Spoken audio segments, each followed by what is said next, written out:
சொந்தங்களே, என்னுயிர் சொந்தங்களே, அறிவார்ந்த பெருமக்களே,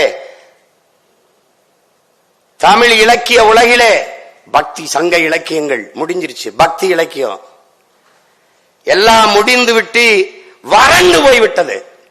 நாயக்க மன்னர்கள் ஆளுகிற காலத்தில் தமிழ் இலக்கிய உலகம் ஒரு வறட்சியை பெற்றுச்சு. வறட்சி வந்துருச்சு, வறண்ட நிலம் போல ஆயிருச்சு. அந்த இடத்தில் ஒரு தூறலாக இல்ல, ஒரு சாரலாக இல்ல, பெருமழையாக கொட்டியவன் தமிழ் இலக்கிய உலகிலே பாரதி தான். ஒரு மறுமலர்ச்சியை, ஒரு புது ரத்தத்தை பீச்சி ஒரு பெரும் பாய்ச்சலை தமிழ் இலக்கிய உலகத்தில் ஏற்படுத்தியவன் நமது பாட்டன் பாரதி என்பதை தமிழ் இளம் தலைமுறை மறக்கக்கூடாது. அது வரைக்கும் இருக்கிற பாக்களில் சங்க இலக்கியங்களையோ பக்தி இலக்கியங்களோ நீ பொழிப்புரையை தெரியாமல் பொருள் புரிந்து கொள்ள முடியாது.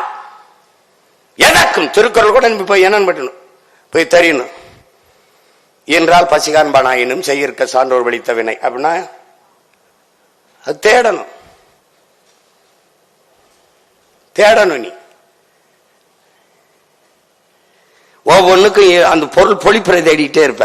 மருங்கு வண்டு சிறந்த ஆர்ப்ப மணிப்பு ஆடை அது பொறுத்து கருங்கையில் கல்விழித்து ஒல்கி நடந்தாய் வாழி காவேரி. என்ன சொல்லுங்க இளங்கோடிகள்?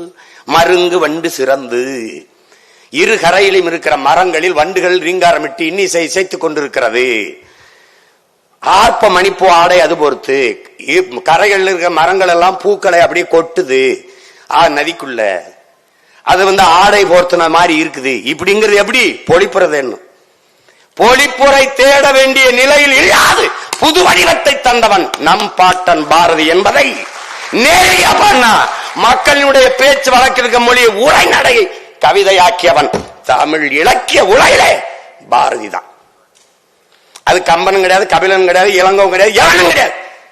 சீத்தலை சீத்தனாரும் கிடையாது, எவனும் கிடையாது, வள்ளுவனும் கிடையாது. அதற்கு முன்பு எந்த பாவலனும் கிடையாது. பாரதி ஒருவன் தான் நேரடியா பேசின. அச்சமில்லை அச்சமில்லை அச்சம் என்பதில்லையே, உச்சி மீது வானிடிந்து வீழுகின்ற போதிலும் அச்சமில்லை. எல்லாம் 1ஆம் வகுப்பு படிக்கிற பிள்ளைக்கும் தெரியும். சொல்லாங்க நம்மள நேரடியா பேசுப்பா, புரியுற மாதிரி பேசுப்பா, புரியுற மாதிரி பேசணும்.